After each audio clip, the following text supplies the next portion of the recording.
Bismillah, Assalamualaikum warahmatullahi wabarakatuh. Waalaikumsalam warahmatullahi wabarakatuh.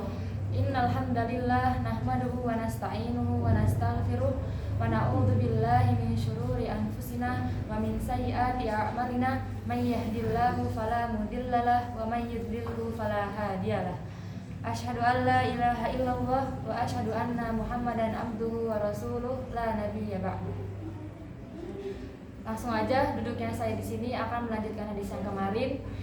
Di sini saya akan menjelaskan dan membacakan hadis keempat dari hadis Arba'in.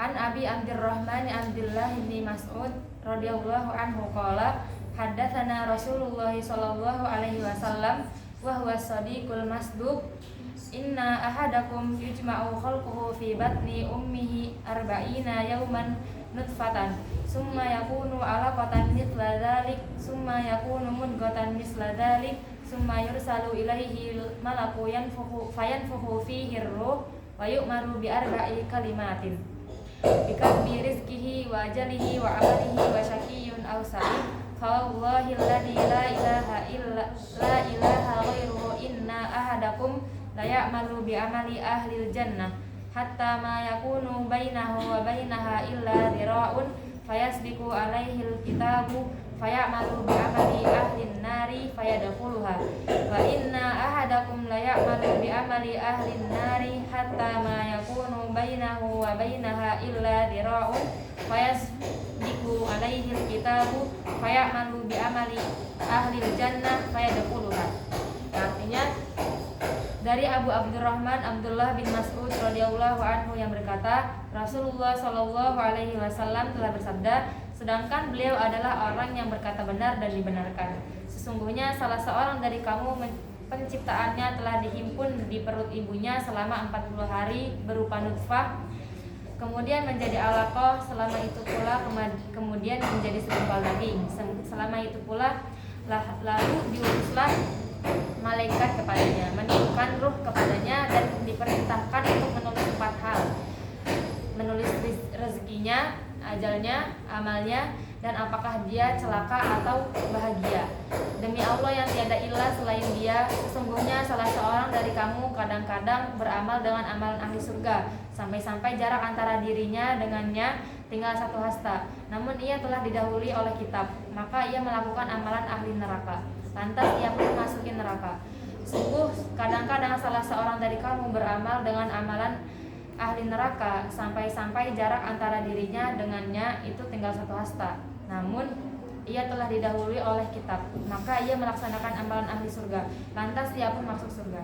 Hadis riwayat Bukhari dan Muslim. Hadis ini menjelaskan fase-fase penciptaan manusia yang dijelaskan oleh Nabi Shallallahu Alaihi Wasallam. Ada 3 fase dan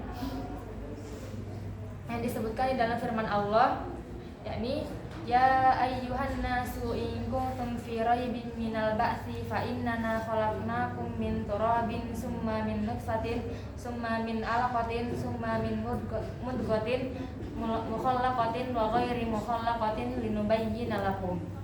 Artinya, wahai manusia, jika kamu meragukan hari kebangkitan, maka sesungguhnya kami telah menjadikan kamu dari tanah, kemudian dari setetes mani, kemudian dari segumpal darah, kemudian dari segumpal daging, yang sempurna kejadiannya dan yang tidak sempurna agar kami jelaskan kepadamu. Quran Surat Al-Hajj ayat 5. Nah, bahwasanya peniupan roh itu dilakukan dengan mengutus malaikat setelah janin berumur 120 hari atau setara dengan 4 bulan. Nah, bersamaan dengan diutusnya malaikat dengan peniupan ruh ini, diutus juga malaikat yang ditugaskan untuk mencatat takdir kehidupan, yang yaitu dengan menuliskan rezekinya, amalnya, ajalnya, dan apakah dia celaka atau sengsara, celaka atau bahagia. Nah, ini menjelaskan kepada kita tentang takdir Allah Subhanahu wa Ta'ala yang merupakan rukun iman yang wajib untuk kita imani.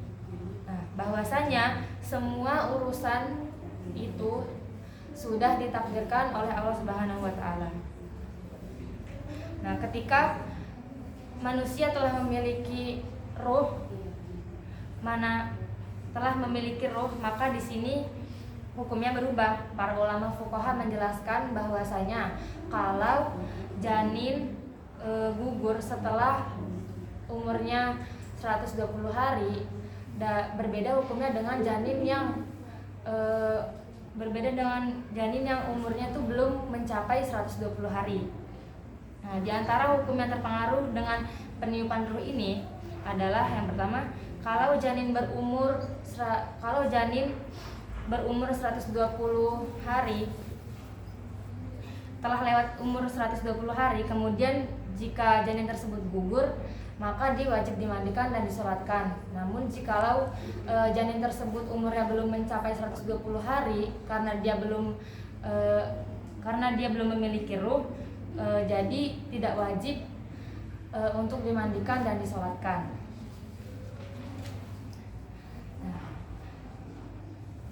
Bahwasanya amalan-amalan kita itu tergantung pada akhirnya. Jadi kalau kita memiliki amalan-amalan yang baik, jangan merasa aman dulu, karena kita tuh tidak tahu akhir hayat kita tuh seperti apa. Sebaliknya, kalau kita diuji oleh Allah Subhanahu wa taala dengan amalan-amalan yang kurang baik selama ini, maka jangan berkecil hati, karena kita bisa berharap kepada Allah memberikan kepada kita husnul khatimah. Yang terakhir, ada pembagian manusia ke dalam 4 kelompok. Yang pertama, orang yang beramal soleh di sebagian besar kehidupannya, kemudian dia mendapatkan husnul khatimah atau akhir yang baik.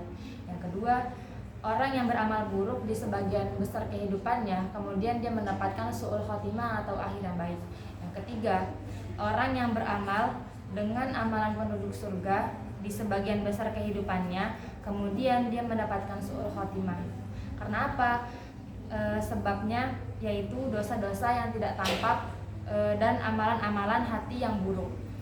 Yang terakhir, orang yang beramal dengan amalan-amalan ahli neraka di sebagian besar kehidupannya, kemudian dia mendapatkan husnul khotimah. Karena apa? Tentunya karena dia memiliki amalan-amalan yang baik yang tidak tampak oleh manusia, yang kemudian Allah itu menyelamatkannya. Nah, ini juga menunjukkan pentingnya amalan hati. Amalan hati adalah amalan yang paling pokok. Dia mempunyai dampak yang besar pada kehidupan seseorang. Bahkan dia memiliki dampak yang besar bagi keselamatan dan kesengsaraan seseorang di kehidupan akhirat. Mungkin itu saja. Jika ada kurangnya, mohon maaf. Wassalamualaikum warahmatullahi wabarakatuh.